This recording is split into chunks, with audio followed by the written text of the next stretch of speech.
would like to bring back the quote that we had in meditation, which is, "It's not trauma itself that defines us. It is the meaning we make of our experiences that defines both who we are and who we ultimately become." And that is from the Book of Forgiving by Bishop Desmond Tutu and his daughter, Reverend Mpho Tutu. And that's actually the book that I'm going to be using in the forgiveness course that I'm starting on April 12th, Saturday. And I know some of you are registered for it. Fantastic. But this is a beautiful, beautiful book, a powerful book. I have read it probably about 15 to 20 times at this point, and I've been reacquainting myself with it over the last week or so as I get ready and start prepping for this course. And there's so much in there, and every time I read it, I receive and get something else out of it. And so the reason that I thought some of what's happening in that book goes with this song is because this song is a song about heartbreak. And when I first told Lesia, my coach, that I was going to sing it, she's like, "The whole thing?" And I'm like, "Yeah, why not?" She goes, "Because it's so sad. It's a song about heartbreak and loss." And I thought, wow, isn't that interesting? Because even before I knew all the lyrics of the song, when I first heard it, then to me, it was a song about gratitude and hope and about being so grateful and appreciating the opportunity to be broken apart in heartache and then recognizing that there is something new that is emerging. And also knowing that the person who wasn't responsible for the heartache, but was part of the heartbreak experience, was also there to hold her. And so what I discovered just a few days ago was that Sinead O'Connor actually wrote this song shortly after she and Peter Gabriel broke up. That was news to me. I didn't even know they'd been together, like I know everything. But it was like, wow, that's a cool couple. But yeah, so this was one of her ways of getting over that heartbreak.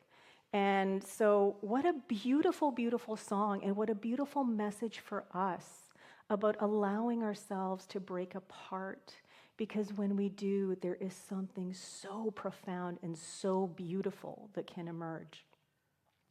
So there's another quote that I have from the Book of Forgiving, which is, "Growth happens through obstacles and only with resistance. A tree must push up against the dirt, the solid resistance of the ground, in order to grow. Muscles," I've talked about this before, "muscles grow when we apply a counterforce of resistance against them, but first they tear apart and break down, only to become even stronger in the rebuilding." And so the title of my talk today is, "Allow Yourself to Break." Okay, how often do we try to keep it together, hold it together, to put on, whatever face, just so that we can get through the day, we can get through the experience, we can get through the relationship, whatever it is? What if we just allowed ourselves to break? What if we allowed ourselves to just be fully present with what was happening, even if we don't know what it is we're supposed to do in the moment? But just be fully present with all the feelings that are bubbling up, all of the ideas, all of the thoughts, all of the memories, and just hold space for all of that as our heart might be breaking, knowing that even as that heart is breaking, even as all these feelings are bubbling up and memories are being stirred, that there is that within us that now has the opportunity to shine, to radiate, to emanate through that brokenness that much more brilliantly than before. And so the reason that I chose this image is because I don't know if it's like a for real bowl, that pottery, or not, but there is this Japanese art, in that picture, I'm not 100% sure, but there is this art of repair for vases, a Japanese art of repair called Kintsugi.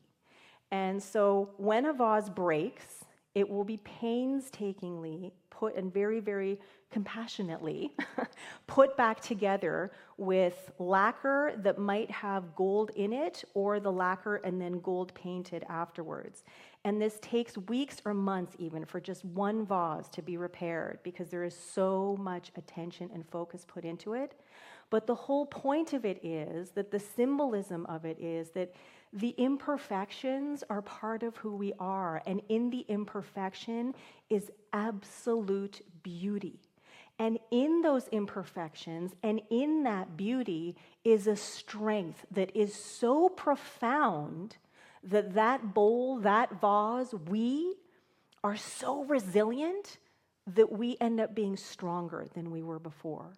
So just like the tree, that germinates as a little tiny seed and a little sapling that pushes its way through the soil, it needs to kind of get beat up by the wind, here and there. It needs to go through certain storms, because if it doesn't build up the strength to withstand the storms when it's a big, big tree that's huge and so much of it is above ground with maybe only a tiny root system that is under the ground to hold it in place.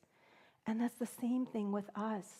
Like, we get to move through all of these circumstances. We get to navigate whatever it is that is going on in our lives that is challenging, that is hard, that is painful, that we don't understand. We get to break apart and trust and know that there is that in us that is always, always present, that is so vital, that is so essential, that is so powerful, that is so pure, that is so whole, that is so complete. Even when we break apart, it can never, ever break.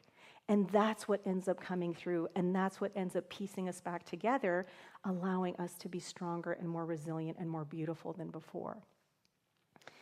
And so what this comes around to for me is one of the things that we talk about in New Thought teachings, personal responsibility. It's been talked about already tonight.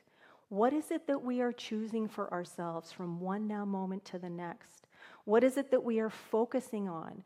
And whatever we're focusing on, whatever we're paying attention to, are we doing it intentionally, consciously, purposefully, by design? Or are we just kind of doing things by rote based on whatever it is that we've been doing up until now? Studies show that 95% of the time, this is what we're doing. 5% of the time, we are actually using our conscious mind to be present in our lives, to maybe even change the direction, shape the direction of our life experience by thinking something new, consciously, intentionally, purposefully, powerfully. Because we're the ones who create our life experience according to how we use our mind and how we open our heart. Nobody is living our life for us. Nobody is making our decisions for us. We are choosing every single moment of every single day. And so it's up to us. It's up to us to choose. It's up to us to navigate. It's up to us to decide how it is that we're going to respond. So back to the very, very ending lyrics of that song. Thank you for breaking my heart. Thank you for tearing me apart. Now I have a strong, strong heart. Thank you for breaking my heart. To see the blessing and the gift and the opportunity in pain and sorrow and grief and loss and in the most devastating heartbreak, in the moment, it may not be evident. And it can take time before that gift and blessing shows up.